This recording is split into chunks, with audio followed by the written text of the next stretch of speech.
আজকে ট্রাক্টরের সাথে মুখনা খাচ্ছে জল পড়ার কারণে এইভাবে ফাঁসি যাবো বলে কখনো ভাবিতেই পারিনি। চলো তাহলে ভিডিওটা প্রথম থেকে শুরু করা যাক। আজকে সকাল সকাল গামছাটা নিয়ে ট্রাক্টরটা চেপে চলে এলাম সোজা চৌরঙ্গি লুচি খেতে। কোনো কথা হবে না, প্রথমে লুচিটা খেতে হবে তারপরে ট্রাক্টরে যাব। তাই এক থালা লুচি নিয়ে পুরো বসে বসে ধোসাড়ে মারি দিলাম। লুচিটা খাই নিয়ে এসে দেখছি না ও কাদা করতে লাগিয়ে গেছে, তাই পুরো বুখারে নিয়ে চলে গেলাম ট্রাক্টরের কাজ।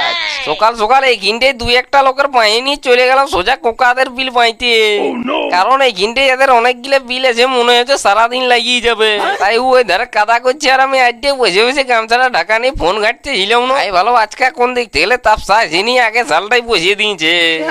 তারপর কোকাদের সব বিল গিলা চালানা হয়ে যেতে কইজিকারও ফোন করে বলছে আয় এখানে গরম ধানটা একটু চালাই দিবি আয় একটা বিল।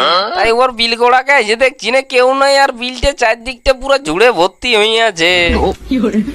তারপর দেখছি না ইয়ার ডরটাই কাকে খাঁচিয়ে ফোন করে করে আমাদের দিকে আসছি। আমরা বলি জুড়ের বিলটি এখন চালানা হবে নাই, তাই ওদের ডর গড়ার বিলটি চালাতে এলাম না। মা বলছে চারটা গোজা এনে দিবি, যা কামিন আছে।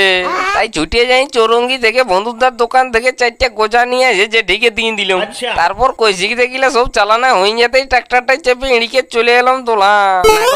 পুরো পোকারে নিয়ে দোলান আছে দেখছি না আজ ভালো। একটা চারদিকের লোক কাদা করে ধানটা লাগাই দিয়েছে, আর তোপন দাতে বিল যাওয়ার কোনো রাস্তাই নেই। তাই অনেকক্ষণ রাস্তা দেখার পর একটা দূরে হয়ে রাস্তা ছিল, তাই ট্রাক্টরটা ঘুরাই নিয়ে এসে তপন দাতে বিল গিলা বাইতে ছিল না। আর আমি হেঁটে হেঁটে আড়ে করে চলে গেলাম আমাদের বিল গিলা দেখতে। বিলটাকে এসে দেখছি না আয় বলো নিচের চাষিয়ে জল লেগে আমাদের আজটাকে কাটাই পুরো একবার থেতলাই দিয়েছে।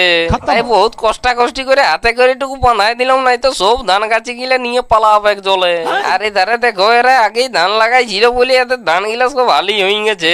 আমাদের ধান গিলা কবে হালি হবে কে জানে। তাই সব আমাদের ধান বিল গিলা ঘুরে ঘুরে দেখতে এলাম না। এদিকে ভালো চুনা দ্বারা লোক দিয়ে খাইছিয়া শোষায় মাটি দিয়া করাছে। আর এই দাদা গিলা তো বলার কি জুনাই এক গড়ি এই শোষা বিলটা পুরো পোখারে নিয়ে মাটিতে দিয়ে দিল। তারপর এদের সাথে একটু গল্প করিনি তপন দাদের বিল দিকে যাই দেখছি না ভাই ভালো ইয়ার কাদা করা হয়ে গেছে। তাই দোলান থেকে ট্রাক্টরটা বার করে নি যাতে এলাম না ভাই ভালো না জল ফল কিছু মানে নাই, ট্রাক্টরটা পুরো পোখারে নিয়ে আসছে। তাই ওকে আগে সাইডটা দিয়ে নিয়ে আমরাও পুরো পোখারে নিয়ে চলে গেলাম মোগনাঘার একটা চাষির চালাতে। মোগনাঘারে আসিনি বিলটাই ট্রাক্টরটা সাম করতে না করতে আয় ভালো কোন দিক থেকে খাইছিয়ে জল পড়া শুরু হয়ে গেল। তাই ট্রাক্টরটা গাছ গোড়াটায় দাঁড় করে নিয়ে উপরটায় উঠে গামছাটা ঢাকা নিয়ে আর শুকুন মারে বসিয়ে দিল।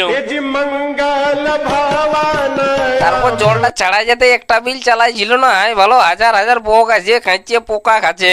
তারপরে এখানে এই চাষিটা